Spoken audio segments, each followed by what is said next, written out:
నమస్తే, నేను కప్పర్ ప్రసాదరావు. మీరు చూస్తున్నది అమ్మా న్యూస్. ఏది నిజం కార్యక్రమానికి స్వాగతం. ఏది నిజం కార్యక్రమంలో పత్రికల్లో వస్తున్నటువంటి వార్తలన్నీ వాస్తవాలేనా, వాటి వెనుక దాక్కున్నటువంటి అసలు రహస్యాలు ఏంటి, ఈ వెలికి తీసేటువంటి కార్యక్రమమే ఏది నిజం. ఏది నిజం కార్యక్రమంలో ఈరోజు ముందుగా మనం ఆంధ్రజ్యోతి దినపత్రికను చూద్దాం. ఆంధ్రజ్యోతి దినపత్రికను చూసినట్టయితే ఓట్ల వేట క్రమబద్ధీకరణ, ఓట్ల వేటగా క్రమబద్ధీకరణ అని చెప్పి వార్త ఉంది. ఇది అధికారులు చేయాల్సిన పని ఎమ్మెల్యేల చేతుల్లోకి. స్థలాల క్రమబద్ధీకరణపై కేసీఆర్ సరికొత్త ఆదేశాలు. లబ్ధిదారులు ఎమ్మెల్యేలని కలవాల్సిందే అన్న ముఖ్యమంత్రి. దరఖాస్తుదారులను గుప్పిట్లో పెట్టుకునేందుకేనా క్రమబద్ధీకరణ పేరుతో ఎమ్మెల్యేలకు సంబంధం ఏంటనే ప్రశ్నలు. జివో 58, 59 దరఖాస్తులకు గడువు మరో నెల పెంపు. నోటరీ ఆస్తుల క్రమబద్ధీకరణ త్వరలో మార్గదర్శకాలని చెప్పి ఒక వార్త మనకు కనబడతా ఉంది. అట్లనే పారిశుద్ధ కార్మికులకు 1000 పెంపు ఈ నెల నుంచి అమల్లోకి. 1,06,474 మందికి లబ్ధి. మేడే సందర్భంగా సీఎం ప్రకటన, వెంటనే ఉత్తర్వులు, త్వరలో ఆర్టీసీ కార్మికులకు అని చెప్పి ఒకటి.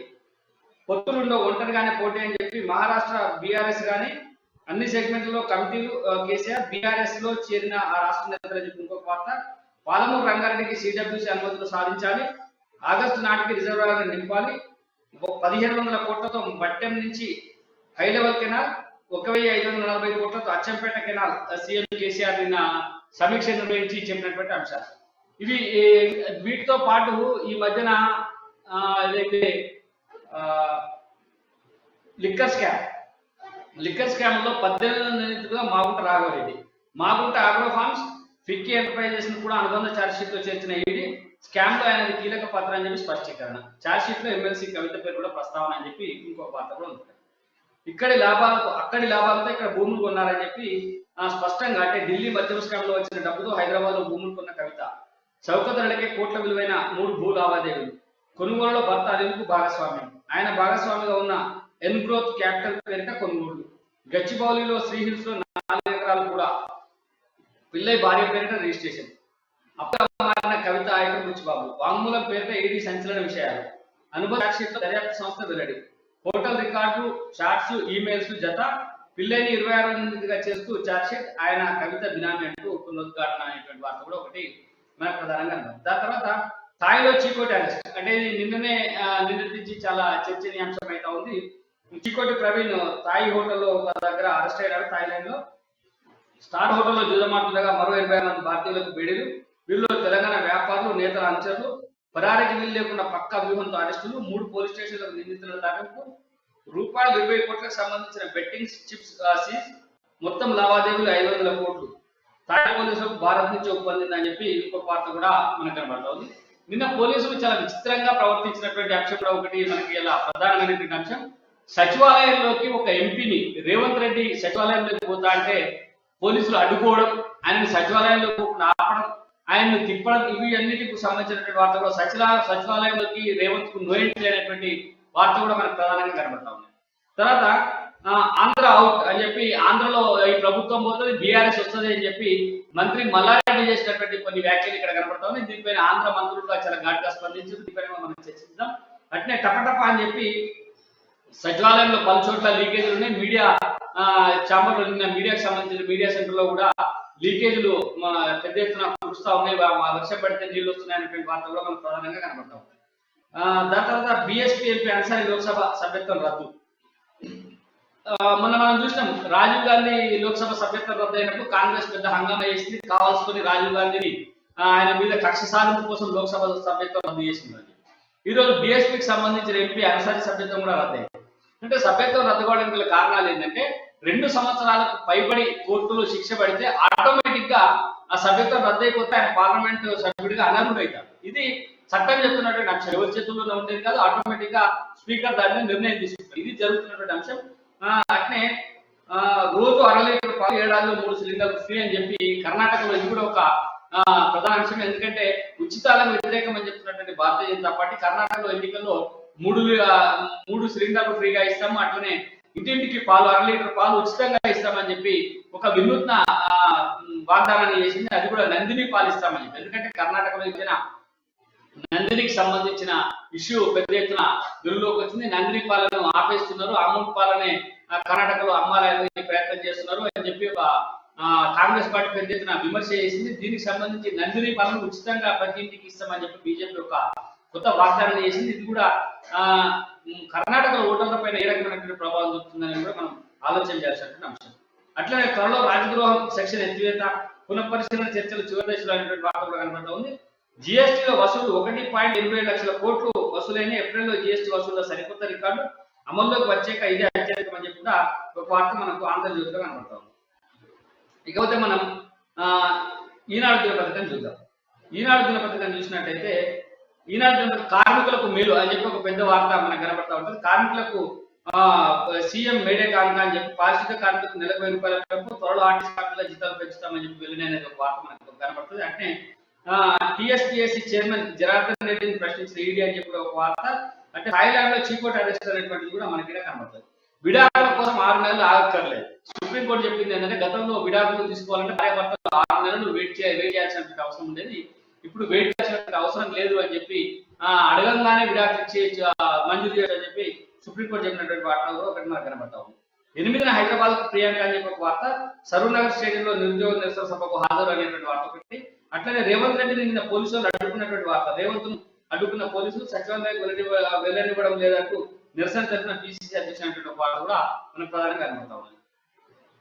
థాయిలాండ్ లో చీకోట్ అరెస్ట్. దాని తర్వాత కల్లాల్లో కన్నీటి చెమ్మ అని చెప్పి ఒక వార్త ప్రధానంగా ఉంది. కొనుగోలు కేంద్రంలో ధాన్యం వరదపాలు, మొదలెత్తుతున్న వడతో ఆందోళనలు అన్నదాతలు, వారం రోజులుగా కురుస్తున్న వర్షాలతో పంటలకు భారీ నష్టమైనటువంటి ఒకటి. నిధులన్నీ మ్యాన్ హోల్ లో పోసినట్లే. ఎయిర్టెక్ యంత్రాల పనితీరు అంతంతే, ఒక్క నెలలో 24,000 ఫిర్యాదులు అని చెప్పి ఇంకొక వార్త మ్యాన్ హోల్స్ కు సంబంధించిన వార్తలు ఒకటి నాకు కనబడతా ఉంది. అడవి బిడ్డలు అందరం ఎక్కిన అని చెప్పి గిరిజన యువతకు అండగా సీఎం ఎస్టీఈఐ పథకం. ఇప్పటికే 95 మంది వ్యాపారులు వినూత్న ఆలోచనలతో కొత్త బ్రాండ్ల సృష్టి, ఏటా 200 కోట్ల వరకు టర్నోవర్ అని చెప్పి కూడా ఒక వార్త మనకు కనబడతా ఉంది. స్టెయిన్లెస్ స్టీల్ తయారీతో ఉపాధి అని చెప్పి ఇంకొక వార్త కూడా, అంటే దీనికి సంబంధించిన వార్త కనబడుతుంది. అంటే ఢిల్లీ మద్యం కేసు విచారణ 10 అని చెప్పి ప్రత్యేక కోర్టులో ఈడీ అనుబంధ ఛార్జ్షీట్. అందులో మరోసారి కవిత ప్రస్తావన, ఆమె బినామీగా అరుణ్ పిల్లై భూములు కొన్నట్లు వెల్లడి, సిండికేట్ లో రాఘవన్ మాకు కీలకమని చెప్పి ఒక వార్త కూడా కనబడుతుంది. అంటే ఇలా ఈనాడులో ఇవాళ మనం చూసినట్టు ఏంటంటే కేసీఆర్ గారు కార్మికులకు మీద అనేటువంటి వార్తను ప్రధానంగా తీసుకొని మిగతా వార్తలన్నింటినీ లోపలేసారు. కానీ ఈడీ కేసు అంశము చాలా తెలంగాణలో హాట్ టాపిక్ గా ఉంది. కవిత ఇన్వాల్వ్మెంట్ ఉన్నటువంటి అంశం కూడా ఉంది. కానీ ఈడీ ఎందుకో ఈనాడు ఈ అంశానికి ఎక్కువ ప్రాధాన్యత ఇవ్వలేదని చెప్పి మనకు కనబడతా ఉంది. దీని తర్వాత ఒక వెలుగు దినపత్రికను చూద్దాం. వెలుగు దినపత్రికను చూసినట్టయితే ప్రధానంగా వెలుగు దినపత్రికలో విడాకులకు 6 నెలలు ఆగనక్కర్లేదు అని చెప్పి ప్రధానమైనటువంటి వార్తగా కనబడతా ఉంది. అట్లనే లిక్కర్ దందాలో భూములు కొన్నారు. పిల్లై బుచ్చిబాబు ద్వారా హైదరాబాద్ లో కొన్న ఎమ్మెల్సీ కవిత అని చెప్పి ఒక వార్త. రాజకీయ పలుపడితో తక్కువ రేటుకి దక్కించుకున్నారు. సప్లిమెంటరీ ఛార్జ్ షీట్ లో బయటపెట్టిన ఈడీ. కవిత భర్త అనిల్ పై కూడా ప్రస్తావన. ఛార్జ్ షీట్ లను పరిగణలోకి తీసుకున్న కోర్టు ఇందులో 10వ విచారణ అని చెప్పి ఒక వార్త మనకు కనబడుతుంది. పారిశుద్ధ కార్మికుల వేతనం పెంపు, ఇదొక వార్త. 1,60,000 మందికి ఉపాధి. అంటే జిఎస్టీ వసూళ్లు 1.8 లక్షల కోట్లు అనేది కూడా ఒకటి కనబడుతుంది. థాయిలాండ్ లో చీకోటి ప్రవీణ్ అరెస్ట్, ఇది కూడా ప్రధానమైనటువంటి వార్తనే ఇచ్చింది. రేవంత్ రానియలేదనేటువంటి వార్త కూడా ఒక సింగిల్ కాలం ఐటమ్ మనకు ఫస్ట్ పేజ్ లో కనబడతా ఉంటుంది. అట్లనే రోజు 1/2 లీటర్ పాలు 3 సిలిండర్లు ఫ్రీ అని చెప్పి నిన్న జేపీ నడ్డా గారు కర్ణాటకలో బీజేపీ మేనిఫెస్టో విడుదల చేసిన మేనిఫెస్టోలో ఉన్నటువంటి అంశాలతో కూడా ప్రధానమైన వార్త మనకు కనబడుతుంది. ఇడువని వానలు ఒడువని బాధలు, ఇది చాలా ప్రధానంగా. అంటే 2 ఫోటోలతోటి రైతులు పడుతున్నటువంటి ఇబ్బంది ఏ రకంగా ఉందనేటువంటి వార్త ప్రధానంగా హైలైట్ చేసింది. వీటన్నిటిపైన మనం చర్చిద్దాం. ఇక ఇంకొక పత్రిక నమస్తే తెలంగాణ చూద్దాం. ఒకసారి నమస్తే తెలంగాణ చూసినట్టయితే ఇదే టిఆర్ఎస్ పార్టీ అనుబంధ పత్రిక, ఆ పార్టీ అధికార పత్రిక కూడా చెప్పుకోవచ్చు.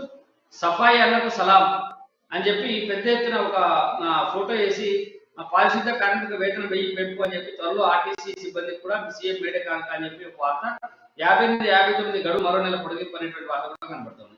కరివేనప్పుడు జూలైలో నీళ్లు, నిన్న సీఎం చేసినటువంటి రివ్యూ మీటింగ్ సంబంధించినటువంటి వార్త మనకు కనబడుతుంది.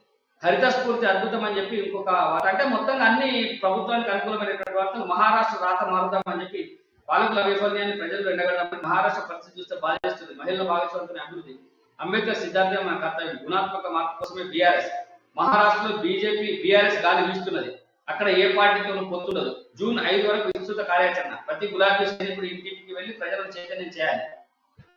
కొత్త వారిని ఆహ్వానిద్దాం, ఊరూరా పార్టీ గ్రామ శాఖను ఏర్పాటు చేద్దాం, మహారాష్ట్ర శ్రేణిలో బీఆర్ఎస్ అధినేత పిలుపు అని చెప్పి మహారాష్ట్ర బీఆర్ఎస్ సీఎం కేసీఆర్ సమక్షంలో గులాబీ కండువ కప్పుకుంటారు మహారాష్ట్ర నేత అని చెప్పి ఒక వార్త మనకు కనబడుతుంది. ఇట్లా అన్ని అకాల నష్టం అని చెప్పి వరి రైతులకు జరుగుతున్నటువంటి రైతన్నకు కడగలు మిగులుస్తున్న వడగలు అని చెప్పి వార్త కూడా మనకు ప్రధానంగా నమశక్తిలో కనబడతా ఉంది. ఈ రోజు మనతో పాటు చర్చలో పాల్గొనడానికి అమ్మా న్యూస్ బ్యూరో చీఫ్ కృష్ణమూర్తి గారు, అలాగే senior journalist, political analyst, Lok సత్తా 2 రాష్ట్రాల కోఆర్డినేటర్ బండ రామ్మోహన్ రావు గారు, వీరిద్దరు మనతో ఉన్నారు. నమస్కారం అండి. బండ రామ్మోహన్ రావు గారికి, కృష్ణమూర్తి గారికి స్వాగతం. ముందుగా రామ్మోహన్ రావు గారు, ప్రజాస్వామ్యానికి లాంటి సచివాలయం భారీ ఎత్తున నిర్మితమైంది. ప్రజలందరూ అక్కడికి వెళ్ళి తమ బాధలను చెప్పాలి, అధికారులను కలవాలి అనేటువంటి ఒక ఉద్దేశంతో సచివాలయం నిర్మితమైంది. కానీ సచివాలయం అనేది ఒక రాజసౌధం లాగా, అందులోకి ప్రవేశించాలంటే పలు రకాల అనుమతులు, అధికారుల దగ్గరికి పోయి మాట్లాడడానికి అనేక రకాల ఆంక్షలు, ఇవన్నీ ఏ రకంగా సమంజసమైన నిన్న ఒక ప్రజాప్రతినిధి, పార్లమెంట్ సభ్యులు రేవంత్ రెడ్డి గారు వెళ్తామంటే పోలీసులు అడ్డుకోవడాన్ని ఏ రకంగా చూడొచ్చు అంటారు రామ్మోహన్ గారు? ప్రసాదరావు గారు, మీకు పెద్దలు కృష్ణమూర్తి గారికి నమస్కారం. అందమైన భవనాలు మాత్రమే అభివృద్ధి కాదు. ఎప్పుడు కూడా భవనాలు కట్టుకొని అందులో ఏమి లేకపోతే ఏమవుద్దంటే సమాధులాగా మిగిలిపోతాయి. జనహితం కోసం ఈ భవనాలు కావాలి, అంతే తప్ప జనహితం కాకుండా ఉన్న ఎటువంటి రాజభవనాలు అయినా కూడా పనికిరానివి అవుతాయి. అధికార వికేంద్రీకరణ కనుక సూత్రం పాటిస్తే, గ్రామ సచివాలయాలు, గ్రామ పంచాయతీలు సరిగ్గా పనిచేస్తే అసలు రాష్ట్రం వరకు పనే లేదు మనకందరికి కూడా. మన ఊళ్ళో మనకు పని అయితే ఇంటి ముందు పాలన, కంటి ముందు ప్రభుత్వం సాధ్యం అంటే మండలం, జిల్లా వరకే పరిమితం కావాలి. దాటి రాష్ట్రంకు అవసరం ఉండద్దు. గతంలో ఉమ్మడి రాష్ట్రంలో మనం చూసాం. సెక్రటేరియట్కు వచ్చేవాళ్ళు నెల్లూరు నుంచి లుంగీలు కట్టుకొని, శ్రీకాకుళం నుంచి తువ్వాలు వేసుకొని, పాపం వాళ్ళు మన Nampally royal hotel, Nampally station ముందు రాయల్ హోటల్లోనో, ఇప్పుడు లక్డికాపుల అయోధ్య హోటల్లోనో బస చేసి నెలలకు తరబడి ఉండి పైరువులు చేసుకొని పాపం వాడి పని చేసుకొని పోయేవాడు. 3 గంటలకు మనం చూసి సెక్రటేరియట్ కు పాసులు సామాన్య ప్రజలకు ఇష్యూ చేస్తే చాంతాడంత క్యూ ఉంటుంది. అట్లానే లోపలికి వెళ్ళిన తర్వాత చూస్తే 3 తర్వాత విడిచిపెడతారు కనుక సెక్రటేరియట్ లో ఎవరు ఉండకపోయేవాళ్ళు. ఎందుకంటే వనస్థలపురంలో సెక్రటేరియట్ కాలనీ, ఆ ఉద్యోగులు వచ్చాక 11, 11:30, మధ్యాహ్నం 1 గంట కూర్చుంటే ఆఫీస్ సీట్ లో, తర్వాత లంచ్, తర్వాత 3 తర్వాత పోతే ఎవరు ఉండరు. ఇంకేముంటది, కేల్కతం దుకాణం బంద్. సెక్రటేరియట్ పరిస్థితి అట్లా ఉండేది. ఇప్పుడు కూడా అట్లా అంతకన్నా అధ్వానంగా ఉంది. అంటే సెక్రటేరియట్ కు 2016 నుంచి ముఖ్యమంత్రి గారు పోలేదు. 2019లో శంకుస్థాపన చేస్తే 3 ఏళ్ళు 4 ఏళ్ళకు పూర్తయింది. అద్భుతమే. నా ఉద్దేశం ఏంటంటే సెక్రటేరియట్ భవనం బాగా కట్టుకోవడము, ఐకాన్ నిలిచిపోవడము, హుస్సేన్ సాగర్లు నీళ్లలో తళతళ మెరిసిపోవడం, ఇది కాదు పాలన. పాలన అంటే ఖచ్చితంగా ప్రజల కోసం పాలన, ప్రజలకు అందుబాటులో ఉన్న పాలన కావాలి. గతంలో మీకు రాజులు కోటలు నిర్మించుకునేవాళ్ళు. ఎట్లా అంటే మొదలు నీటి కందకం, ఆ తర్వాత మట్టి గోడలు, ఆ తర్వాత రాతి గోడ దూకితే మళ్ళీ నీటి కందకం, ఇట్లా ఒక అంచెలంచెల భద్రత ఉండేది. ఇవాళ అదే జరుగుతుంది. మీరు అన్నట్టు రేవంత్ రెడ్డి గారిని పోనీయకపోవడం కాదు, ఇవాళ కాదు, ఎప్పుడో పాత సెక్రటేరియట్ ఉన్నప్పుడే ముఖ్యమంత్రి గారు అప్పటికి ఆఫీస్కి వస్తున్నాం. 2015లో నేను కమ్యూనిస్ట్ పార్టీల వాళ్ళందరం కలిసి మేము ఒక నెల రోజులు 2 నెలలు ఎదురు చూసాం ముఖ్యమంత్రి గారి అపాయింట్మెంట్ కోసం. 2 నెలలు ఎదురు చూసినాక తమ్మినేని వీరభద్రం గారు అన్నారు ఏంటంటే, రామ్మోహన్ రావు గారు ఇవన్నీ లాభం లేదు, మీరు మీ ఓపిక రచించింది కదా, మా ఓపికను పరిశీలించారు కదా అని చెప్పి అందరం కలిసి పోదాం అపాయింట్మెంట్ లేకున్నా సరే, ఎందుకు ఇస్తలేరు మనకు అని చెప్పి మేము వెళ్తే సెక్రటేరియట్, పాత సెక్రటేరియట్ గేట్ దగ్గర మనం అరెస్ట్ చేసి గాంధీనగర్ పోలీస్ స్టేషన్ లో పూట అంతా ఉంచి మనం విడిచిపెట్టాం. వాళ్ళ కమ్యూనిస్టుల దగ్గర అంటే ఆనాడైనా ఈనాడైనా కేసీఆర్ గారు తాను అనుకునే గుడిసెలున్న గుడ్డి ముసలామ కూడా విప్పించుకుంటాడు. తాను అనుకోకపోతే నరేంద్ర లాంటి సీనియర్ని కూడా దూరం చేస్తాడు. నరేంద్ర ఏంది, విజయశాంతి గారు కానీ ఇవాళ దూరమైన అందరూ కూడా ఒకనాటి దగ్గర కదా వాడికి. అంటే సెకండ్ ప్లేస్ లో ఉన్న వాళ్ళు చాలా మందిని కూడా సెక్రటేరియట్ కాదు, తన ప్రగతి భవన్ లోపలికి కూడా రానియని పరిస్థితి మనం చూసాం. అందుకని ఇవాళ అత్యాధునిక అనుకూలతో ఇవన్నీ కట్టుకోవడం తప్పు కాదు. నేను ఏమంటున్నానంటే, మనం సెంట్రల్ విస్టా కూడా కట్టుకుంటున్నాం.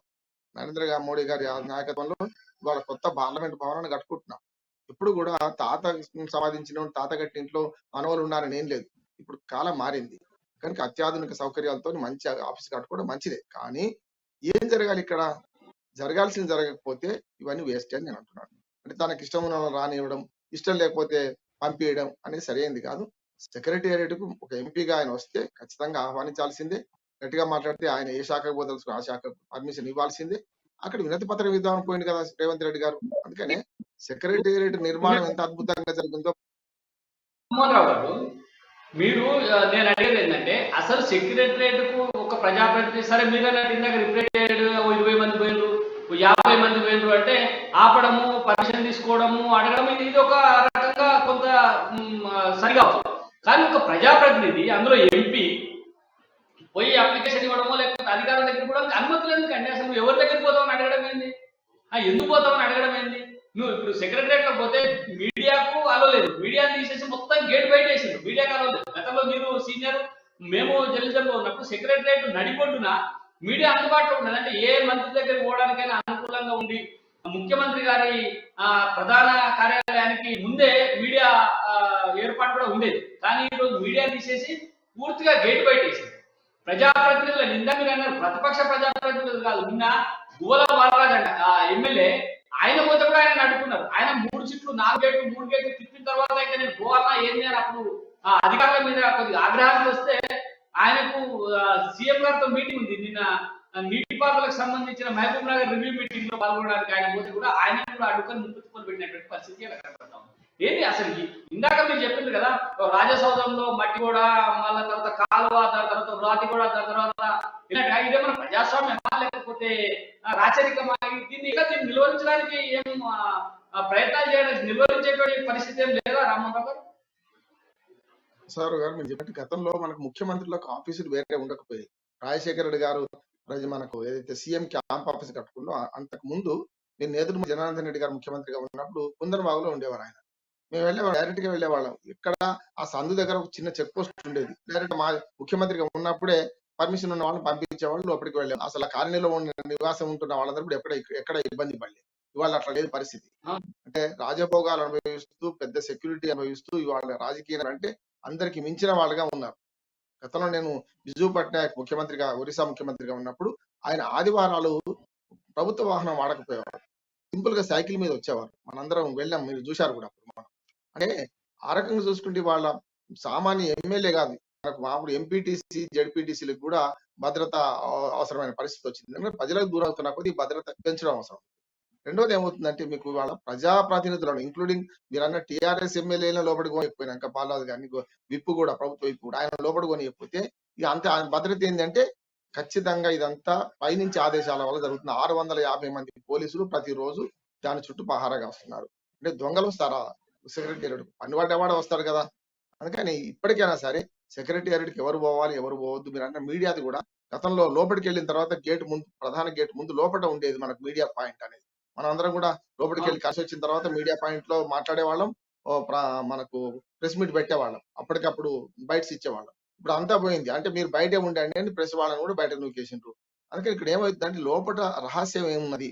ఇవాళ సెక్రటేరియట్ గురించి పత్రికల వార్తలు చదివి చూస్తున్నాం కానీ సామాన్య పౌరునికి ప్రవేశం ఉందా అంటే సామాన్య పౌరులకి ఎక్కడిది? ప్రజాప్రతినిధులకి దిక్కులేదు కదా, ఎమ్మెల్యేలకు ఎంపీలకి దిక్కులేదు కదా. అందుకని భద్రత పేరు మీద ప్రజలను సెక్రటేరియట్ దూరం చేయడం సరైనది కాదు. అది ప్రజా ఆఫీసు, జనహితమైన పాలన జరగాలి. పారదర్శకత, జవాబుదారీతనం లేకపోతే ఇవన్నీ వస్తాయి. ఇప్పటికే ప్రసాద్ గారు కొన్ని వ్యవస్థలు ధ్వంసం చేశారు. ఉదాహరణ సమాచార హక్కు కమిషన్ అని లేడు. రేవంత్ రెడ్డి గారు ఏంది సమాచారం అడగడానికి వెళ్ళినా అన్నాడు. వాళ్ళు ఇవ్వకపోతే సమాచార హక్కు కమిషన్ ఆశ్రయిస్తామంటే అక్కడ కమిషన్ లేదు.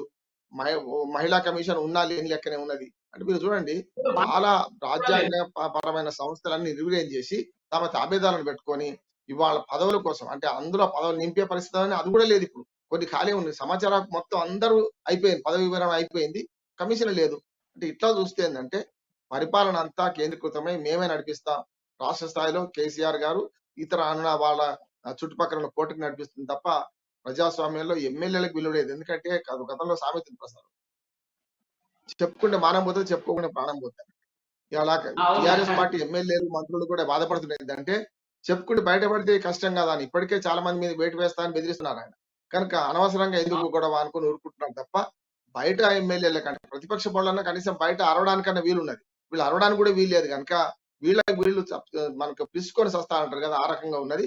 వాళ్ళ అసంతృప్తి ఇప్పుడు బయటపడదు. నా ఉద్దేశం ఏంటంటే ఎన్నికల ప్రకటన వచ్చిన తర్వాత చాలా మంది బయటపడతారని నేను అనుకుంటున్నాను. ఓకే. కృష్ణమూర్తి గారు చెప్పండి. ఇప్పుడు ప్రజాస్వామ్య దేశంలో ఒకవైపు ప్రజాస్వామ్యం పరిరక్షణ కోసమే డాక్టర్ బాబాసాహెబ్ అంబేద్కర్ గారి ఆశయ సాధన కోసమే ఈ సచివాలయాన్ని కట్టినా అని చెప్పి దానికి అంబేద్కర్ గారి పేరు పెట్టి సచివాలయంలోకి ప్రజాప్రతినిధులను ఎంట్రీ లేకపోతే ఎట్లా ఎట్లా రాజ్యాంగ స్ఫూర్తి, ఎట్లా అంబేద్కర్ ఆశయ సాధన జరుగుతుంది అనుకుంటున్నారు? కృష్ణమూర్తి గారు చెప్పండి. అంబేద్కర్ పేరును ఎన్నికల కోసము ఓన్లీ రాజకీయ స్వార్థం కోసం వాడుకుంటున్నాను. నేను పదే పదే చెప్తా ఉన్నా, మళ్ళీ ఒకసారి చెప్తాను, మీకు గుర్తు చేస్తా ఉన్నాను. అంబేద్కర్ సిద్ధాంతాలను ఏ కోశాన పాటించట్లేదు ఈ ప్రభుత్వం. అంబేద్కర్ రాజ్యాంగాన్ని అమలు కావట్లేదు. ప్రభుత్వానికి సంబంధించిన సమాచారము పబ్లిక్ డొమైన్ లో పెట్టాల్సిన ప్రభుత్వ జీవోలు ఉత్తర్వులను గడిచిన దాదాపుగా 7-8 సంవత్సరాలుగా పబ్లిక్ డొమైన్ లో ఉంచట్లేదు. పారదర్శక ప్రభుత్వము, నిష్పక్షపాతమైన ప్రభుత్వము పాలన చేస్తున్నారు. ప్రజారంజకంగా దేశానికే ఆదర్శం ఈ ప్రభుత్వం. దేశానికే ఆదర్శమైనటువంటి ఈ ప్రభుత్వము ప్రభుత్వ ఉత్తర్వులు, ప్రభుత్వ నిర్ణయాలకు సంబంధించిన విషయాలను ఎందుకు పబ్లిక్ డొమైన్ లో ఉంచట్లేదు? ఉంచాలి కదా. పబ్లిక్ డొమైన్ లో వారు ఉంచరు ఉత్తర్వులు. అసలు ప్రభుత్వంలో ఏం జరుగుతుంది, మాకున్న హక్కులేంది, మా సమస్యల మీద ఏంది ప్రభుత్వ నిర్ణయం తెలుసుకుందామంటే సచివాలయానికి రానియరు. ప్రగతి భవన్ పరిసర ప్రాంతాల్లో ప్రజల నీళ్ళని తగలనియరు. ఏంది, ఎక్కడ జరుగుతుంది, ఏముంటుంది, పాలన ఎలా జరుగుతుంది? ఏక వ్యక్తి పాలన, ఏక వాక్య పాలన. ఎంతకన్నా ఇంకోటి చెప్పాల్సిన అసలు లేదు. అసలు ఈ ప్రభుత్వం మీద చర్చించాలంటే మన సమయం వృధా అని నేను భావిస్తాను. వాస్తవం చెప్పాలంటే ప్రభుత్వం మీద చర్చించాలంటే ప్రజారంజకంగా కాదు, ప్రజాకంటకంగా మారింది ఈ ప్రభుత్వం. ఒక రకంగా చెప్పండి. ప్రజారంజకంగా పాలించట్లేదు. అంటే వాళ్ళు చెప్తారు, పాలకులు ఎవరైనా చెప్పుకుంటారు, మన వీపు మనం గనపడే ప్రసాద్ గారు, మనం చేసేటప్పుడు మనకు తెలియదు, ఎదుటి వాళ్ళు గుర్తిస్తారు. అట్లా కాకుండా వీళ్ళు ఇందాక రామ్మోహన్ రావు గారు మంచి అంశం ఒకటి లేవనెత్తింది. ఏంది, రాజసౌధంగా ఉంది. గతంలో రాజు దగ్గరికి పోవాలంటే ముందు ఒక మట్టి కూడా దాటాలా, దాని తర్వాత ఒక పెద్ద కందకం ఉంటుంది, ఆ నీళ్లు ఉంటాయి, ఆ నీళ్ళ నుంచి దాటిన తర్వాత ఒక రాతిగూడ వస్తుంది, రాతిగూడ దాని తర్వాత ఒక ప్రధాన ద్వారం వస్తుంది, ఆ ప్రధాన ద్వారం దాటిన 7 ద్వారాలు దాటితే తప్ప రాజా దర్శనం జరిగేటువంటి పరిస్థితి ఉండదు. అంటే ఈ 7 ఇవన్నీ దాటుకుంటూ పోవడానికి అందరినీ ప్రసన్నం చేసుకొని రాజు దగ్గర పోయేటువంటి అవకాశం ఉంటుంది. అది కూడా రాజు ఎవరైతే రావాలి కలవాలి అనుకుని అనుమతిస్తారో వాళ్ళు మాత్రమే కలవడానికి అవకాశం ఉండేది గతంలో. కానీ ప్రజాస్వామ్య దేశంలో లేదు. ప్రజాస్వామ్యంలో ప్రతి పౌరుడు ఎప్పుడైనా పోయి కలవడానికి అవకాశం ఉండేది. మనం రాజశేఖర రెడ్డి గారి ప్రభుత్వం చూసుకున్నా, ప్రజాదా పెట్టి రాజశేఖర రెడ్డి గారి ఇంటికి, ఆయన నివాసం ఉండే చోటికి వెళ్తే ఉదయం 6:30కే అక్కడ జనాలు ఉండి అందరితోటి అప్లికేషన్ తీసుకొని సరే పనులు అయితే అనేటువంటి అంశాన్ని నేను ఇక్కడ దూరంగా పెడతాను. కానీ కనీసం ప్రజలు పోయి తమ బాధల్ని చెప్పుకొని ఒక కాగితం ఇవ్వడానికి అక్కడ అవకాశం ఉండేది కదా. కానీ మరి తెలంగాణ వచ్చిన తర్వాత మరింత ప్రజాస్వామ్యం మరింతగా పండగలుగుతుంది అనుకుంటే ఈ తెలంగాణలో ఇదేంది, దీన్ని ఎట్లా చూడాలి అసలు? అంటే ప్రసాద్ గారు, నేను చెప్తున్నాం కదా, ఇది ప్రజాకంటక పాలన, ప్రజారంజక పాలన కాదు. కాకపోతే వాళ్ళకు కూడా ప్రజారంజకంగా పాటిస్తున్నాము, ప్రజలేదో మేము చేస్తున్నాము, ప్రజలంతా పిచ్చోళ్ళు, మేము చెప్పింది వింటున్నారు, ఇంకా తెలంగాణ సెంటిమెంట్ ప్రజల్లోకి ఇంకా బలంగా తీసుకెళ్తాము, తెలంగాణ సెంటిమెంట్ను ప్రజలపై బలవంతంగా రుద్ది మేము ఇంకా లబ్ధి పొందుతాం అనుకుంటున్నారు వీళ్ళు. ఇది ఇంకా నా దృష్టిలో ఇంతకన్నా అవివేకం లేదని నేను అంటాను. వాస్తవం చెప్పాలంటే ఎంత మంచి కట్టుకోవడం, మనం కట్టడం ఏందని కాదు, మన ద్వారా ప్రజలకు ఏ రకమైన ఉపయోగం ఉంది, ప్రజా సమస్యలను మనం ఏ మేరకు పరిష్కరించగలుగుతున్నాము, ప్రజలకు మనం ఏ మేరకు అందుబాటులో ఉంటున్నాము, ప్రజలతో మన ఇంటరాక్షన్ ఎలా ఉంది అనే విషయం పైన దృష్టి పెడితే తప్ప ఇది ప్రజలకు ఆనందపడే విధమైనటువంటి పరిపాలన అయితే కాదు, ప్రజలు హర్షించేటువంటి విషయం అయితే కాదు ఇది. కాకపోతే వాళ్ళు అనుకుంటున్నారు మేము చేసేది కరెక్టు, మేము నయా నిజాంను మరిపిస్తున్నాము అని అనుకుంటున్నాం. అది ప్రజలు నిర్ణయిస్తారు, ఎవరు పాలన ఏంది, ఎవరు ఏంది అనేది.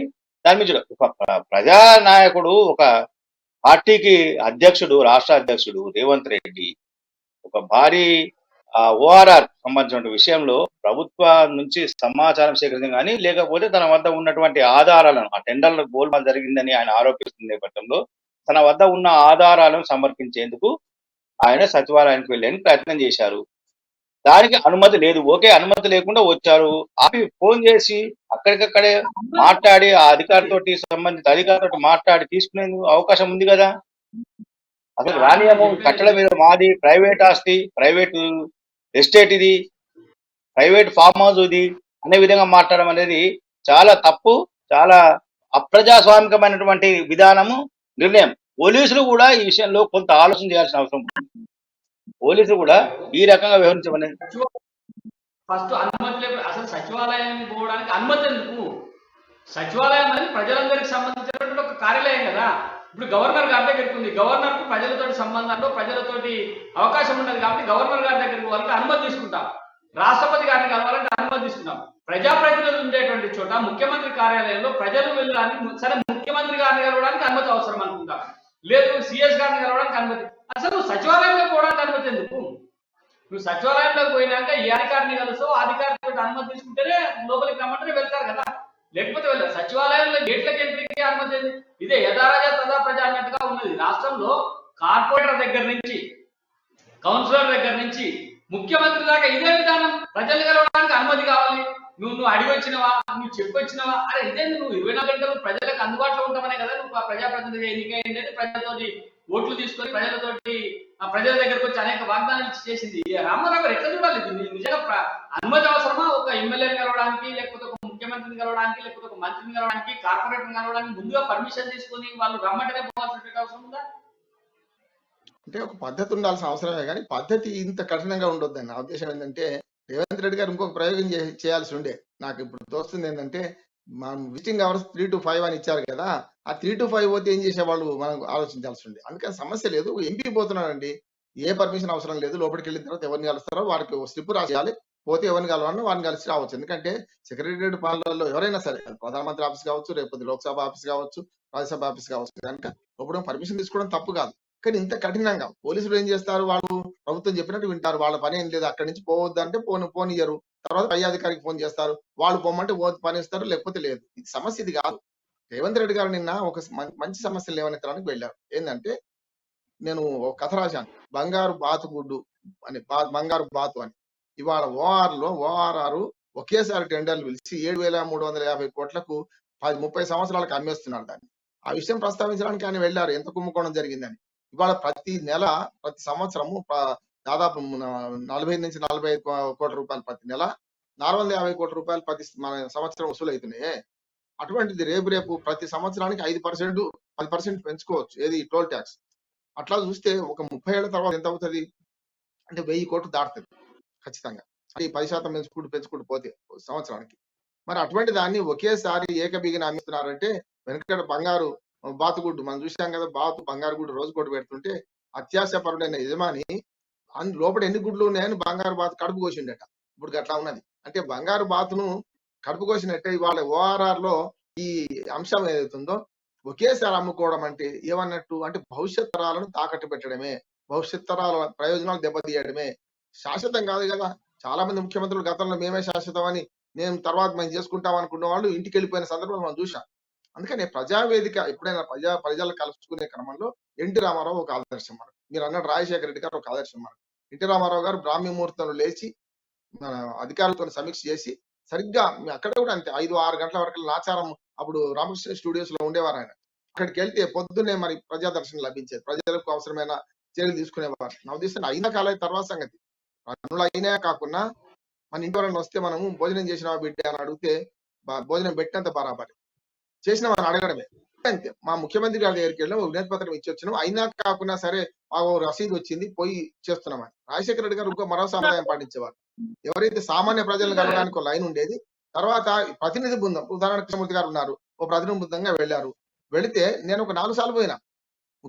ఈ ముఖ్యమంత్రి వచ్చిన తర్వాత 2 సార్లు, ఆ 2 సార్లు కూడా వేరే పనుల మీద, అంటే నేను నా పని మీద కాదు, సెక్రటేరియట్ లో వాళ్ళ ప్రగతి భవన్ లో మనకు టిఎస్పిఆర్డి వాళ్ళు సర్పంచ్ల ట్రైనింగ్ కు నేను రీసోర్స్ పర్సన్ కనుక వాళ్ళకి ఆయన దిశానిర్దేశం చేస్తాడు లోపలికి ఎంటర్ అయినా. అంటే రాజశేఖర రెడ్డి గారి దగ్గర అట్లా కాదు, ఒక ప్రతినిధులను బృందం పోతే వారికి ఒక గది కేటాయించి అందులో కూర్చోమని వరుసగా అన్ని గదులు తిరుగుతూ రాజశేఖర రెడ్డి గారు వచ్చేవాడు. 4 సార్లు కలిసిన ఆయన ముఖ్యమంత్రిగా ఉన్న 5-6 ఏళ్లే ఉన్నాడు పాపం. ఆయన రెండోసారి ఎన్నికైన తర్వాత ఎక్కువ రోజులు బతకలేదు. కనుక అట్లా చూసుకుంటే ఇవాళ ప్రజాప్రతినిధిగా ఉన్న కేసీఆర్ గారు మనకు సెక్రటేరియట్ ను అందరికి అందుబాటులో తీసుకురావాలి. సెక్రటేరియట్ రాకుండా చేయండి అవసరమైతే. ఎందుకు? కింద పరిపాలన బాగుంటే వస్తుంది కదా. వాళ్ళ ఎమ్మెల్యేలకు వాళ్ళ ఎంపీలకి దిక్కు లేకపోయినాక మరి మనలాంటి సామాన్యుల పరిస్థితి ఏంటిది? అందుకని స్పష్టంగా చెప్తున్నాను, జనహిత పాలన చేయాలంటే పారదర్శకత, జవాబుదారితనంతో పాలన ఉండాలి. ఎప్పుడు భయం ఉంటదని, పాపం ఉంటే భయం ఉంటది ప్రసారం. మన గుప్పిట మూసి ఉంటే ఏముందో ఏముందో అని అనుమానపడతారు. గుప్పిట తెరవండి. ఇంతకుముందు కృష్ణమూర్తి గారు ఒక మంచి అంశాన్ని ప్రస్తావించారు. ఏంటంటే మనకు జీవోలను దాచిపెడుతున్నారు 7 ఏళ్లుగా. అంటే సమాచార హక్కు కోసం కోరితే కూడా అది ఆ జీవో కనపడతలేదు అలా. వీళ్ళని కొడితేనేమో వీళ్ళు ఇవ్వరు. అంటే ఇప్పుడు ఎట్లుందంటే అమ్మ బిడ్డతో అడుక్కొని ఇవ్వదు అన్నట్టు వీళ్ళేమో జీవోలు పెడతలేరు. మరి అడుగుదామంటే సమాచార హక్కు కమిషన్ పోతే వాళ్ళ ఆ కమిషన్లకు దిక్కు లేకుండా అయింది. అందుకని ఇవన్నీ కూడా ప్రస్తావించిన అంశాలు. పాలన పారదర్శకంగా లేకపోతే ఖచ్చితంగా రేపు దీనికి ప్రజలు జవాబు చెప్తారు. కేసీఆర్ గారి భాషలో చెప్పాలంటేనే కర్రు కాల్చి బాధలు పెడతారు. ఎంతో మంది నియంత్రణలు మట్టిలో కలిసిపోయిన సందర్భాలు చూసినాం. గతంలో రాజులు, ఇప్పుడు దొరలు. పాటకు లోపలికి పోవాలంటే పర్మిషన్ కావాలి. ఇప్పుడు పాటకు బంద్ చేసి ఉన్నది.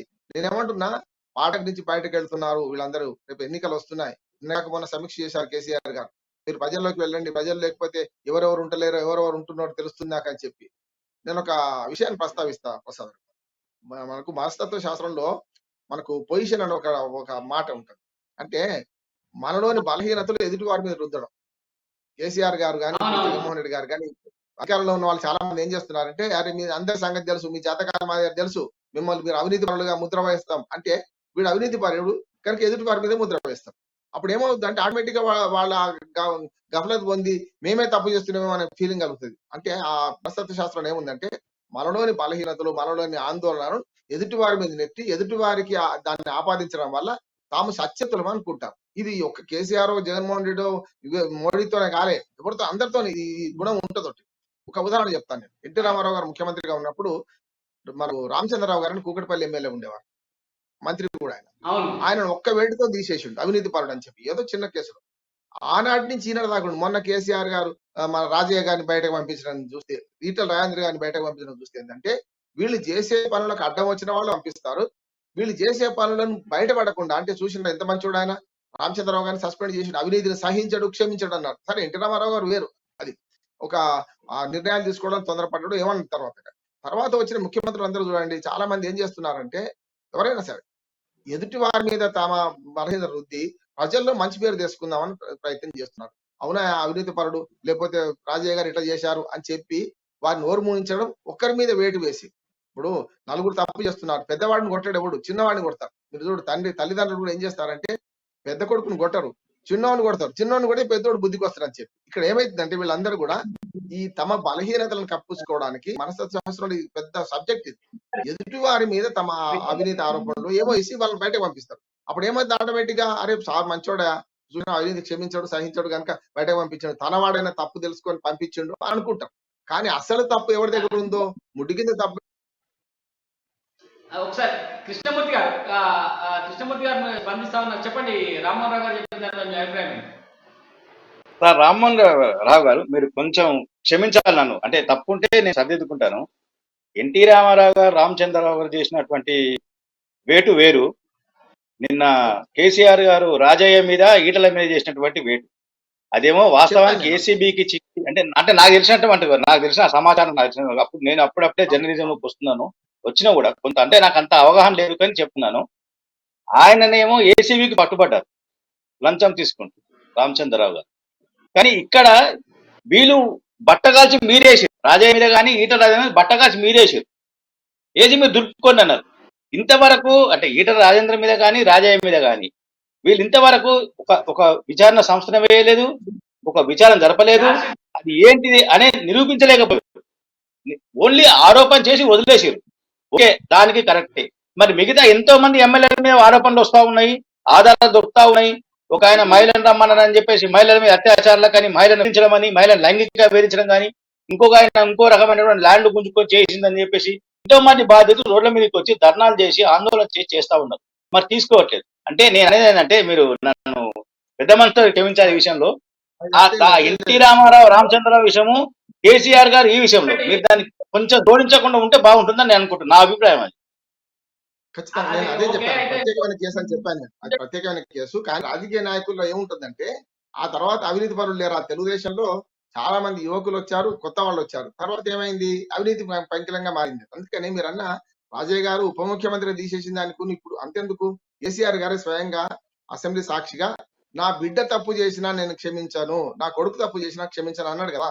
మరి ఇప్పుడు బిడ్డ మీద ఆరోపణలు వచ్చినాయి కదా, రాజేంద్ర గారిని పంపించినట్టు లే- అమనుడు పంపించాలి కదా. తర్వాత సత్యర్థులుగా లే- వచ్చి ఇప్పుడు సీత కదా అగ్ని ప్రవేశం చేస్తే ఎట్లా బయటకు వచ్చిందో మరి అట్లా రావాల్సిన అవసరం ఉంది కదా అంటున్నాను నేను వీళ్ళందరూ కూడా.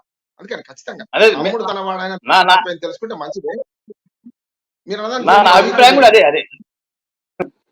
ఇంకొక ఇంపార్టెంట్ సబ్జెక్ట్ కూడా ఈరోజు మనం పత్రికల్లో చూసినాం. రామోహన్ గారు ముఖ్యమంత్రి గారు గ్రామీణ పారిశుద్ధ్య కార్మికుల వేతనాలు పెంచుతూ ఒక జీవో ఇచ్చింది.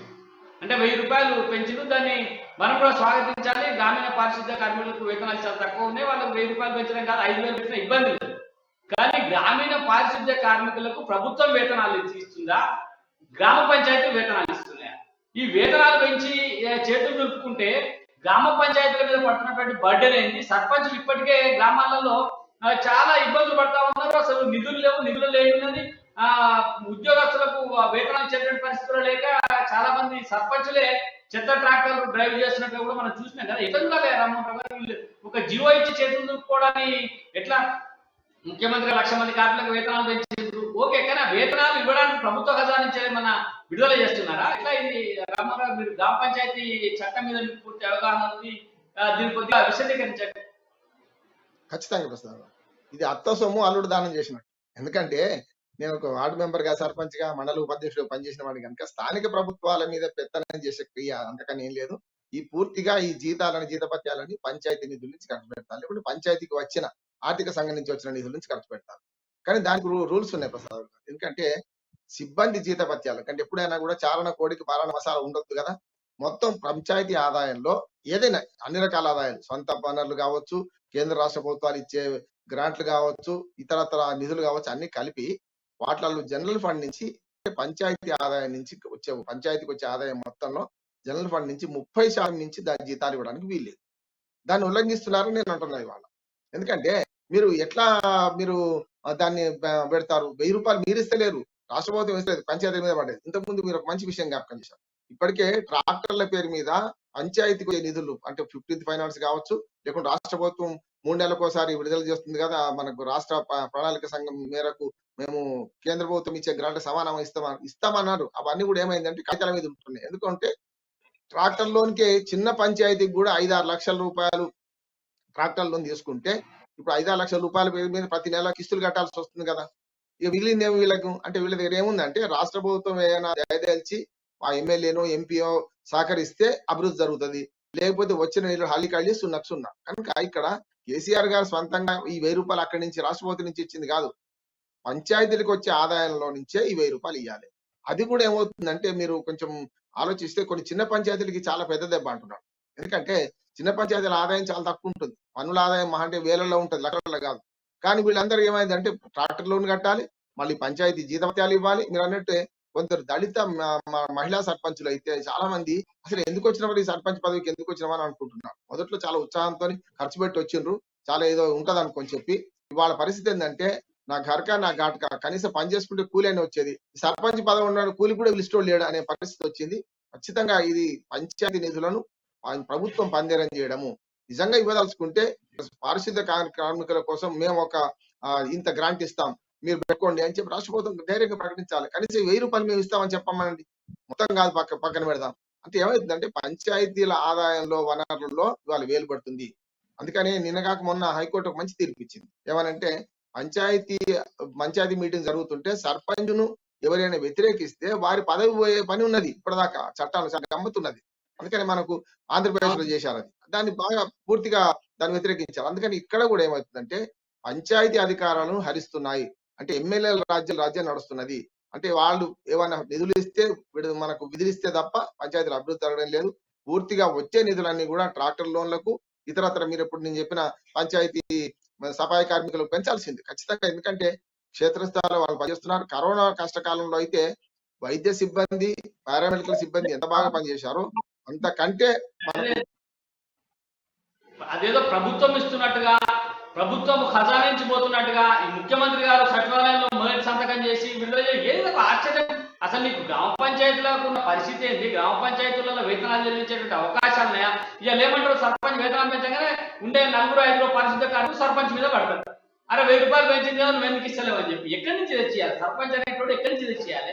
నిజంగా ఈ గ్రాంట్ అంత పారిశుద్ధ కార్మికులకు వేతనాలన్నీ ప్రభుత్వ ఖజానా నుంచి వస్తున్నాయి అనుకుంటే ఎవరికి ఇబ్బంది లేదు. కానీ పరిస్థితి అట్లా లేదు కదా. మీరు చెప్పినట్టు చిన్న గ్రామ పంచాయతీలలో నెలకు 10,000 రూపాయలు కూడా వసూలవుతున్నటువంటి పరిస్థితి లేదు చాలా గ్రామాలలో.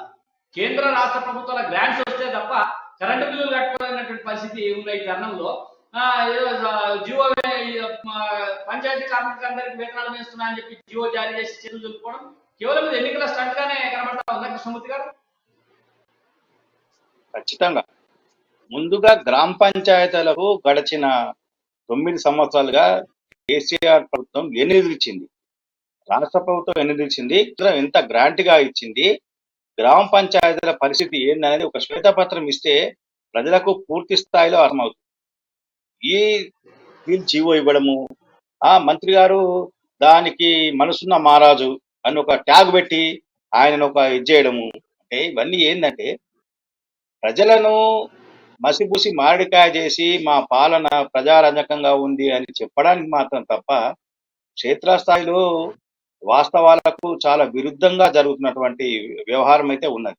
ముఖ్యంగా చూస్తుంటే పారిశుద్ధ కార్మికులకు వేతనాలు పెంచాల్సిందే. ట్రెజరీ నుంచి జీతాలు ఇస్తుర్రా? ట్రెజరీ రావు కదా వీళ్ళకు. గ్రామ పంచాయతీలు ఇవ్వాలి. గ్రామ పంచాయతీలు ఆర్థికంగా పరిపుష్టంగా ఉన్నాయా? లేవు కదా. మన వాటిని ఆర్థికంగా పరిపుష్టం చేసేటువంటి నిధులు రాష్ట్ర ప్రభుత్వం గ్రామ పంచాయతీలకు ఇస్తున్నదా? చాలా చోట్ల మీరు చెప్పినట్టుగా సర్పంచులు, వార్డు మెంబర్లు ట్రాక్టర్లు, చెత్త ట్రాక్టర్లు నడిపించి వాళ్ళు గ్రామాలకు కొంత సేవ చేసే ప్రయత్నాలు చేస్తూ ఉన్నారు. కొంతమంది సర్పంచులు అయితే చేసిన అప్పులు, అంటే ఏదైతే మోరీలు కట్టించడము, గ్రామాలలో రోడ్లు వేయడము, చిన్న చిన్న పనులు ఏవైతే చేసారో వాళ్ళు ఆత్మహత్యలు చేసుకున్న సంఘటనలు ఉన్నాయి చాలా వరకు. కొంతమంది ఆత్మహత్యలు చేసుకున్నారు, కొంతమంది ధర్నాలు చేస్తూ ఉన్నారు. ప్రభుత్వాల మీద మాకు నిధులు ఇవ్వట్లేదు, మేము అప్పుల పాలు అయిపోయాము, మమ్మల్ని ఆదుకోండి అని చెప్పేసి కొంతమంది ధర్నాలు మనం చాలా చూస్తున్నాం కూడా. ఇవన్నీ పక్కకు పెట్టి గ్రామ నిధులు వాళ్ళకి ఇచ్చినప్పుడు ట్రెజరీ నుంచి ఇంకో జీవో ఇస్తే జీవోకి ఇంకోటి అనెక్సర్ గా యాడ్ చేస్తే అయిపోతుండే కదా. మేము ట్రెజరీ నుంచే జీతాలు ఇస్తాము, గ్రామ పంచాయతీతో సంబంధం లేదు. ఇక్కడ ప్రధానమైనటువంటి అంశము ఏంటంటే ప్రభుత్వము గ్రామ పంచాయతీలో పనిచేసేటువంటి కార్మికులందరికీ కూడా వేతనాలు ట్రెజరీ నుంచి చెల్లిస్తే ఏ ఇబ్బంది ఉండదు. అది 1000 కాకపోతే 5 తీసుకొని నీకు ఎంతో కొంత గ్రామ పంచాయతీకి ఒక్కొక్క గ్రామ పంచాయతీలో 5 కార్మికులు అనుకో, 5కి నెలకు 10,000 చొప్పున 50,000 గవర్నమెంట్ చెల్లిస్తే ఏ ఇబ్బంది ఉండదు. కానీ ఆ రకంగా కాకుండా ప్రజల్లో కట్టినటువంటి పనుల ద్వారా ఇది నడవాలన్నప్పుడు గ్రామ పంచాయతీల వెంటనే ఇంటి పన్ను పెంచడం, నీటి పన్నులు పెంచడం, ఇట్లాంటి అన్ని సమస్యల ఉత్పన్నమైతే తిరిగి ప్రజలపైనే భారం పడుతుంది అనేటువంటిది కూడా ఒక అంశం. తర్వాత ఇంకొక ఇంపార్టెంట్ అంశం ఉంది రామ్మోహన్ రావు గారు, ప్రజాస్వామ్యానికి పెద్ద గుడ్డలిపెట్టు లాంటి అంశంగా నేను భావిస్తా ఉన్నా.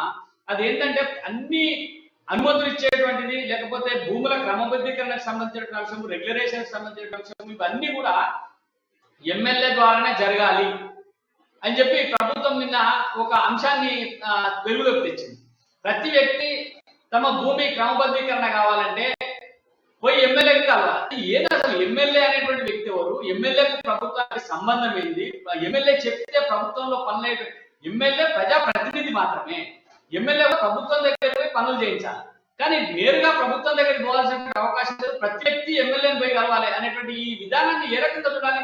మొత్తంగా బరితెగించి ప్రభుత్వం బజార్లో నిలబడ్డట్టుగా అనిపిస్తా ఉంది నాకు. ఈ ప్రజాస్వామ్యమే లేదు, పూర్తిగా ఎమ్మెల్యేల చేతుల్లో పెట్టేసి, అంటే ఎమ్మెల్యే దగ్గరికి పోతే నువ్వు బీఆర్ఎస్ ఓటేస్తావా లేదా, ఓటేయకపోతే నిన్ను నా దగ్గర రావాల్సినటువంటి అవసరం లేదు. ఎందుకంటే ఒక్కసారి ప్రజాప్రతినిధిగా గెలిచిన తర్వాత ఆయన పార్టీ ప్రతినిధి కాదు, ప్రజల ప్రతినిధి అవుతుంది. అందరూ ఆయన దగ్గరికి వచ్చే విధంగా సౌకర్యం ఉండాలి. కానీ ఇప్పుడు ఆ పరిస్థితి ఉందంటారా రమ్మన్నారు? అంటే ఇంతకుముందు మాట వాడాను, ఎమ్మెల్యే రాజ్యం ఎంపీల రాజ్యం అయిందని చెప్పి. అంటే ఇవాళ ఎమ్మెల్యేలు ఎంపీలు ఎందుకున్నారు? చట్టసభ సభ్యులు. వాళ్ళు చట్టసభల్లో కేవలం వాళ్ళు మంచి చట్టాలు, ప్రజోపకరమైన చట్టాలు చేయడానికి మాత్రమే పరిమితం. కానీ మ్యాజిక్ ఫిగర్ ఏదో ఒక ఓటు ఎక్కువైతే, ఒక మనిషి ఎక్కువైతే అధికారంలోకి వస్తే కనుక ఎమ్మెల్యేల కోసం తాపత్రయపడడం సహజంగా జరుగుతుంది. అక్కడ ఎంపీలు కానీ ఇక్కడ ఎమ్మెల్యేలు ఇంత వాడుకుంటున్నారు. కానీ స్థానిక ప్రభుత్వాలను నిర్వీర్యం చేసి, ఉదాహరణకి ఇప్పుడు 58, 59 జీవో గురించి మాట్లాడాలనుకుంటారు. 58, 59 జీవోలో క్రమబద్ధీకరణకు గేట్లు, ఈ గేట్లు సామాన్య ప్రజలకు వరకు రావు, పెద్దోడికి పనికొస్తాయి. ఇవాళ హైదరాబాద్ చుట్టుపక్కల రంగారెడ్డి జిల్లాలో, ఇతర మేడ్చల్ మల్కాజ్గిరి జిల్లాలో ఉన్న అనేక అక్రమ నిర్మాణాలు సక్రమం చేసుకోవడానికి పెద్దలకి ఇది అనుమతి లెక్క అని నేను అంటున్నాను. అందుకని సామాన్యుడేమో ఎమ్మెల్యే దగ్గరికి పోవాలి, వీళ్ళేమో మంత్రుల దగ్గరికి పోవాలి, అంతే. ఏం లేదు. అంటే ఎవరు ముడుపులు వాళ్ళకి సమర్పించుకుంటే 58, 59 జీవో ద్వారా ఇప్పుడు మళ్ళీ నిధుల సమీకరణకు ఒక మంచి మార్గాన్ని ప్రభుత్వం కనుక్కుంటుంది నేను అనుకుంటున్నాను. నిధుల సమీకరణ ప్రభుత్వానికి కాదు, అక్రమంగా సంపాదించుకున్న నాయకులు కానీ నేను అనుకుంటున్నాను. అందుకని ఇక్కడ సార్ కృష్ణమూర్తి గారు, ఎన్నికలు వస్తున్నాయి కదా, సమీకరణ జరుగుతున్నది. అదే జరుగుతుంది. అదే అందుకని నేను ఏమంటున్నానంటే ప్రజాప్రతినిధులు ఇది ఒక వెసులుబాటు ఇచ్చి ఈ జీవో కింద, అంటే ఇప్పుడు గేట్లు తెరిచింది అన్నట్టు, అవన్నీ గేట్లు తెరిస్తే ప్రవాహం వస్తుంది. అందులో రేపు ఎన్నికల ఖర్చు కావాలి కదా, ఎన్నికల్లో మళ్ళీ 100 కోట్లు 200 కోట్లు ఖర్చు పెట్టాలి ఒక ఎమ్మెల్యే అభ్యర్థి. అందుకని దీనికోసమే నేను అనుకుంటున్నాను, సామాన్య ప్రజలకు మేలు జరిగే తక్కువ నిజంగా చేయదలుచుకుంటే ఈ 58, 59 జీవో ఇవాళ ఇష్యూ ఉంది కదా, చాలా రోజుల కింద ఇష్యూ అయింది కదా, మరి దాని మార్గదర్శకాలు ఎందుకు చేయలేదు? ఈ 4 ఏళ్ల తర్వాత సెక్రటేరియట్ కట్టుకొని మొదటి సంతకం అక్కడ చేయాల్సిన అవసరం వచ్చింది. పరిపాలన నిరంతర ప్రక్రియ, ఎప్పుడు జరగాల్సిందే. ప్రభుత్వం శాశ్వతం, పార్టీలు శాశ్వతం కాదు. వాళ్ళ పార్టీల కోసం నిర్ణయాలు తీసుకుంటే ఇట్లాగే ఉంటది ఇదంతా కూడా. ఇంకా చట్టసభల సభ్యుల మన దాన్ని గతంలో మనము సమితి ప్రెసిడెంట్లు చూసేవాళ్ళు. సమితి ప్రెసిడెంట్లు 47 ప్రభుత్వ శాఖలు వాళ్ళ ఆధీనంలో ఉండేవి. జిల్లా పరిషత్ చైర్మన్ అంటే ప్రణాళిక మీరు స్టాండింగ్ కమిటీస్ కూర్చుంటే ఒక పార్లమెంట్ లాగా ఉండేది. ఇవాళ స్థానిక ప్రభుత్వంలో అధికారులను మొత్తం నుంచి బిచ్చం వేస్తా మీరు తీసుకోండి. ఇంతకుముందు మీరు కరెంటు బిల్లుల సమస్య ప్రస్తావించారు. ఇవాళ 15th ఫైనాన్స్ నిధులు బ్యాంకులో జమ కాకముందే మాయమైపోతున్నాయి. ఎందుకు మాయమైపోతున్నాయి? కరెంటు బిల్లు కట్టలేదని. కొన్ని కరెంటు బిల్లు అంటే ఈ సంవత్సరం ఈ పంచాయతీ సర్పంచ్ వచ్చిన 4 ఏళ్ల నుంచి కట్టడు కాదట, గతంలో 10 ఏళ్ల బకాయిలు మొత్తం వసూలు చేస్తున్నారు. అంటే ఏమవుతుందంటే ఏమన్నా పోషమ్మ కూడా పెడితే మైసమ్మ మాయం చేస్తుందనే సామెత అన్నట్టు. వాళ్ళు పైనుంచి చేస్తున్న నిధులు ఇక్కడ మాయమైపోతున్నాయి. ఎందుకు మాయమైతే తెలుస్తలేవు. సర్పంచ్ తెలియకుండా నిధులు ఎట్లా మాయమైపోతాయి, ఎట్లా తీసుకుంటారు? అందుకని కేంద్ర ప్రభుత్వం ఒక మంచి మార్గదర్శకాలు జారీ చేసింది. 15వ ఫైనాన్స్ కమిషన్ నిధులు ఏవైతున్నాయో గ్రాంట్లు కానీ ఏమైనా సరే డైరెక్ట్ గా పంచాయతీలు వేరే అకౌంట్ తెరవమని చెప్పింది. ఈ మధ్య అకౌంట్ తెరిపించారు అధికారులు, కానీ అకౌంట్ లో రూపాయి వస్తలేదు, డైరెక్ట్ గా రాష్ట్ర ప్రభుత్వం ద్వారా పోతుంది. చట్టం కూడా ఏం చెప్తుందంటే కేంద్ర ప్రభుత్వం పంపే గ్రాంట్లలో 60 రోజుల కన్నా ఎక్కువ రోజులు కనుక మీరు ఉంచుకుంటే 60 రోజుల తర్వాత మితి కట్టియాలి. వీళ్ళకి 60 రోజులు ఉంచుకున్నాం ఒరిజినల్ గా అయితే ట్రాన్స్ఫర్ చేయాలి. పోస్ట్ ఆఫీస్ పని వీళ్ళు చేయాల్సింది. ఆ అకౌంట్ లో జమ కాగానే పంచాయతీకి ట్రాన్స్ఫర్ చేయాలి వీళ్ళు 10 రోజుల లోపట్టే. 10 రోజులు దాటంగానే ఎన్ని రోజులు ఉంచుకుంటారు? 2 నెలలు మాక్సిమం. ఆ 2 నెలలకు మితి కట్టియాలి వీళ్ళు. కానీ కడుతుండ్రా? ఎక్కడ లేదు. డైరెక్ట్ గా కరెంట్ బిల్లుల రూపంగానో ఇతరత్ర ఇప్పుడు సఫాయి కార్మికుల జీతాలు మేము ఇస్తామంటారు అనుకోండి, అప్పుడు ఇక్కడి నుంచి కట్ చేస్తాం. అందుకనే ఇవాళ పంచాయతీ నిధుల మీద రాష్ట్ర ప్రభుత్వం పెత్తనం అవసరం లేదు. పంచాయతీ నిధుల మీద ఖచ్చితంగా పంచాయతీకి అధికారం ఉండాలి. పంచాయతీ సభ్యులు గ్రామ సభ పెట్టి అలాగే మనకు తీర్మానం పాస్ చేసి ఎవరికి ఎంత ఇవ్వాలని నిర్ణయం చేయాలి తప్ప ఇది పైనుంచి రుద్దపడ్డది కనుక మీరు ఇస్తారా ఇయ్యరా శాస్త్రా అంటే ట్రాక్టర్లు కొన్నారు. ఇప్పుడు గతంలో సైకిల్ ఇచ్చారు, ట్రై సైకిల్స్ ఇచ్చారు, ఏది చెత్త కోసం. అవన్నీ మూలబడి ఉన్నాయి. ప్రతి ఊరికి పోయినప్పుడు నేను 3 చూస్తా. ఒకటి పంచాయతీ ఆఫీసు, అంగన్వాడీ, ఆరోగ్య కేంద్రము, స్కూలు. ఈ 4 చూస్తే మనకు అర్థమవుతుంది. ప్రతి పంచాయతీ కార్యాలయం చూడండి, ఈ ట్రై సైకిల్స్ గతంలో చెత్తబడ్డు ఇచ్చారు కదా, అవన్నీ మూలబడినాయి, పనికి రాకుండా ఉన్నాయి. అది కేంద్ర ప్రభుత్వం ఇచ్చింది స్వచ్ఛ భారత్ కింద. మరి వాటిని ఎందుకు వాడరు? ట్రాక్టర్ కొననే ఉన్నది, వాటిని వాడితే ఇంకో మనిషికి ఉపాధి వస్తుంది కదా. ఇప్పుడు ఒక ట్రాక్టర్ వాడే బదులు 10 ట్రై సైకిల్స్ వాడిన అనుకోండి, 10 మందికి ఉపాధి వస్తుంది కదా, 10 మంది వాళ్ళు నడిపించే వాళ్ళు ఉంటారు కదా. అందుకని ఇక్కడ ప్రభుత్వం తిరిగేసి ఆలోచన చేస్తుందని నేను అంటున్నాను. అభివృద్ధి కాముకులు ఎప్పుడు కూడా ముందుకెళ్లే ప్రయత్నం చేస్తారు. ఇక్కడ ఏంటంటే పక్కదారి వెతికే ప్రయత్నం చేస్తారు. పూర్తిగా ఈ 58, 59 జీవో ద్వారా ఎమ్మెల్యేలు, ఎంపీలు, రాజకీయ నాయకులు వాళ్ళ రుణాలు బాగుపడతారు తప్ప సామాన్య ప్రజలకు ఎప్పుడు గేట్లు మూసే ఉంటాయి. ఈ వరద గేట్లు తెలుసుకోవడానికి ఏంటంటే ఈ వరద అనేది అవినీతి వరద గేట్లు తెలుసుకోవడానికి 58, 59 జీవో అమలు అనేది నేను అనుకుంటున్నాను. ఇందులో ఎమ్మెల్యేలు అందరికీ అన్నారు కానీ మళ్ళీ ప్రతిపక్ష ఎమ్మెల్యేలకు అవకాశం లేదు. ప్రతిపక్ష ఎమ్మెల్యేలు ప్రతిపక్ష ఎమ్మెల్యేలు ఉన్న కాడ ఇన్ఛార్జీలు పెట్టారు. మనం చూసాం కదా. అంటే ఇది టిఆర్ఎస్ పాలన లేకుంటే ఆ తెలంగాణ ప్రభుత్వ పాలన? ఇప్పుడు ప్రభుత్వ ఎమ్మెల్యేలు కాకుండా ప్రతిపక్ష ఎమ్మెల్యేలు ఉన్నదే తక్కువ. 103 మంది ఎమ్మెల్యేలు వాళ్ళే ఉన్నారు. 103 వంగ 7 ఎంఐ ఎమ్మెల్యేలు అంటే 110 వాళ్ళే. ఈ మిగిలిన 9 తోకలే. ఈ 9 తోకలకు కూడా ఎన్ని అడ్డం పెట్టిందంటే మీరు అన్నట్టే వేరే వాళ్ళను ఇన్ఛార్జీలు నియమించడం. ఇప్పుడు స్పష్టంగా చెప్తున్నాను, క్షేత్రస్థాయిలో జరుగుతుంది ఏంటంటే తమ ఎమ్మెల్యే లేని చోట్ల అక్కడ వేరే టిఆర్ఎస్ ప్రజాప్రతినిధి, జిల్లా పరిషత్ చైర్మన్ కావచ్చు, లేకుంటే ఎమ్మెల్సీ కావచ్చు, ఇంకా వేరే ఉంటారు కదా, వాళ్ళకి అటాచ్ చేసి అధికారులను అక్కడికి పోమంటారు. సమీక్ష అక్కడ జరుగుతుంది. ఒరిజినల్ గా ఎన్నికైన ప్రజాప్రతినిధిగా ఎన్నికైన ఎమ్మెల్యేలకు ఎమ్మెల్యే దగ్గరికి ఎవరు పోతలేరు కూడా. ఇది ఒకటి. కృష్ణమూర్తి గారు ఒక అంశం స్పష్టంగా ఇది ప్రజాస్వామ్యబద్ధమైనటువంటి పాలన సాగుతుంది అనుకోవచ్చా? నిజంగా ఆయన అంబేద్కర్ ఆశయాన్ని, అంబేద్కర్ బాటలోనే నడుస్తున్నా అని చెప్పి ముఖ్యమంత్రి రెడ్డి గారు చెప్తుంటే ఎట్లా అనిపిస్తుంది దీన్ని ఆయన మాటలు మాట్లాడుతుంటే? మరి పదే పదే చెప్తే కూడా అది వెగటొస్తుందేమో. రాజ్యాంగ విరుద్ధంగా సాగుతున్నాడు పాలన మీద మనం నేను చెప్తున్నాం కదా, ఎంత తక్కువ మాట్లాడుకున్నా అంత మంచిది. ప్రభుత్వం మన సలహాలను స్వీకరించదు, ప్రజల విన్నపాలను పట్టించుకోదు, ప్రజలను పట్టించుకోదు. మార్పు రావాలంటే ఏం చేయాలి మనం? దీంట్లో నిజంగా మార్పు ఎట్లా వస్తుంది? ప్రభుత్వాలలో మార్పు ఎట్లా వస్తుంది? ప్రజల్లో మార్పు వచ్చినప్పుడే ప్రభుత్వాలు సాధ్యం. ప్రజాస్వామ్య దేశం, ప్రజలే న్యాయ నిర్ణేతలు, ప్రజలే చివరి ఆయుధం. నిజంగా అన్ని రాజకీయ పార్టీలు ఇదే ఇదే విధానాన్ని అనుసరిస్తున్నాయి కదా. సరే ఈ పార్టీ ఇంకో పార్టీ వస్తే ప్రజాస్వామ్యబద్ధ పాలన సాగుతుంది అనే నమ్మకం ఉందా? నిజంగా అట్లా అవకాశం ఉందా? ఒకటి ప్రసాద్ గారు, మనము మార్పు కోసం ప్రజలు మార్పు కోసం ప్రయత్నం చేయడము ముఖ్యం. ఎవరిలో ఏ మార్పు వస్తుందనే తర్వాత విషయం. అంటే అధికారంలోకి వచ్చినాక అన్ని అవే తయారవుతున్నాయి. మీరు అన్నట్టుగా అధికారంలోకి రాకముందేమో వాళ్ళు చెప్పేస్తున్నాం ప్రజాహితం కోసం మేమే ప్రజలకు మేలు చేస్తాం మాతోటి అయితే. అధికారంలోకి వచ్చిన తర్వాత వాళ్ళని కూడా ప్రజలను పట్టించుకోవట్లేదు. అంటే మళ్ళీ మనం మార్చుకోవాల్సిందే మన నిర్ణయం. ఒక దారిలో వెళ్తున్నాం. దీని పైన ఒకసారి ప్రత్యేకంగా మనం చర్చించాల్సిన అవసరం ఉన్నది. ఎందుకంటే నిజంగా పాలన ప్రజల వరకు చేరుతుందా, ప్రజలకు భాగస్వామ్యం ఉందా, ఎందుకు ప్రతిదానికి ఎమ్మెల్యే ఎందుకు సెంటర్ అవుతున్నాడు?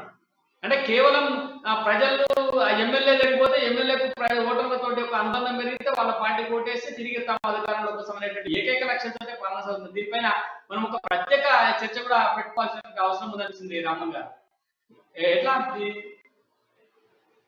ఖచ్చితంగా ప్రసాద్ గారు, దీని మీద ఎమ్మెల్యే రాజ్ ఎందుకు జరుగుతుంది, ఎమ్మెల్యే ఎంపీ రాజ్ ఎందుకు జరుగుతుంది దానికి ఒక ఉదాహరణ చెప్పి ముగిస్తాను నేను. గతంలో సమితి ప్రజలకు ఉన్న అధికారులు అపారమైన ఉండేవి. ఎమ్మెల్యేలు వారికి పొంగు పట్టుకుని తిరిగేవాళ్ళు. ఎమ్మెల్యేలకు ఆఫీసులు ఉండకపోయి ఎమ్మెల్యే వస్తే సమితి పాయింట్ ఆఫీసులో కూర్చొని బ్లాక్ ఆఫీసులో కూర్చొని మాట్లాడేవాళ్ళు. వాళ్ళకున్న పలుకుబడులు వీళ్ళకు ఉండకపోయేది. వాళ్ళు ఉత్తరాలు దాస్తే పని అయ్యేది. ఎప్పుడైతే జలగం వెంగళరావు గారు ముఖ్యమంత్రిగా అయినరో, జలగం వెంగళరావు గారు ఎక్కడి నుంచి వచ్చారు? సమితి పాయింట్ నుంచి వచ్చారు. ఆయన జిల్లా పరిషత్ రాజకీయాల నుంచి. అయితే అప్పుడు ఏమైందంటే సమితి పాయింట్లకు అధికారాలు ఉండాలని అంతకుముందు అనుకున్నవాడు ఎమ్మెల్యే ముఖ్యమంత్రి అయిన తర్వాత 52 మంది ఎమ్మెల్యేలు 75 తర్వాత మీరు జలగం వెంగళరావు గారు ముఖ్యమంత్రిగా ఉన్నప్పుడు 52 మంది ఎమ్మెల్యే మన సమితి పాయింట్లు ఎమ్మెల్యేలు అయ్యారు. అప్పుడు ఏమైందంటే ఒకసారి అధికారం అనుభవించిన వాళ్ళు ఎమ్మెల్యేకి ఏం అధికారం లేకపోయేది. అప్పుడు అసలు ఎమ్మెల్యే వస్తుందంటే ఎవడు కానకపోయేటోడు. కేవలం అది ఎన్నికలు పార్టీ పరంగా జరిగేవి, ప్రభుత్వం ఏర్పడడానికి పనికొచ్చేవి. కానీ స్థానిక ప్రభుత్వాలు గట్టిగా ఉన్న సందర్భంలో 52 మంది సమితి పాయింట్ ఎన్నికైతే అప్పుడు వచ్చింది సమస్య. అక్కడి నుంచి మొదలైంది ఈ అధికార కేంద్రీకరణ అని. మెల్లమెల్లగా ఎమ్మెల్యే రాజ్యం నడుస్తుంది. ఇప్పుడైతే పూర్తిగా అదే, ఇంకేం లేదు. ఎమ్మెల్యేల ద్వారా ప్రభుత్వం వస్తుంది, ప్రభుత్వం కాపాడుకుంటూ అయిపోతుంది. దీంట్లో ఒకసారి డీటెయిల్ గా చర్చిద్దాం. మీకు సమయం ఇస్తే ఒక రోజు ఒక గంట పాటు ఇన్డెప్త్ గా ఇదే అంశాన్ని మనం డిస్కస్ చేద్దాం. ఇది ఈ రోజు ఏదిజం కార్యక్రమం. స్పష్టంగా తెలుస్తున్నటువంటి అంశం ఏంటంటే ఇందులో ఎట్టి పరిస్థితుల్లో కూడా ప్రజారాజ్య పాలన అంటే రాజ్యాంగబద్ధమైన పాలన సాగడం లేదు. నియంతృత్వ పాలన, ఏక వ్యక్తి పాలన. ఇందాక కృష్ణమూర్తి గారు అయితే ఏక వాక్య పాలన అని చెప్పినారు. అదే సాగుతున్నట్టు అనిపిస్తుంది. అదే ఈ రోజు చర్చలో పాల్గొన్నటువంటి బండారు రామారావు గారికి అలాగే కృష్ణమూర్తి గారికి ప్రత్యేకంగా కృతజ్ఞతలు. ఇది ఈ రోజు కార్యక్రమం. మళ్ళీ రేపటి కార్యక్రమం మళ్ళీ కలుద్దాం. అంతవరకు సెలవు. నమస్తే.